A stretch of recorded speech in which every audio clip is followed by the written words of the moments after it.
Hi! So we're going to get rid of the hiccups by reconnecting our stomach meridians. So what you want to do is basically you're going to visualize a line starting from the center of the eyes, going down the front, outside hip to between your second and third toes. Start by pressing into the cheeks and sweeping down the front. Loose wrists, down the thigh, aiming for between the second and third toe and gently up.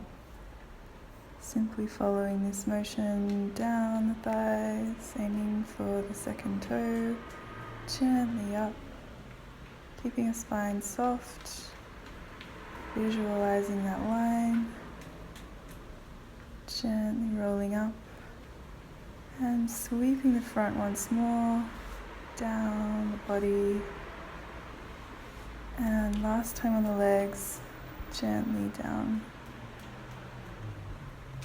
Slowly coming up and relaxing. Hopefully it worked. If you still have the hiccups, squeeze the end of your second toe nice and hard.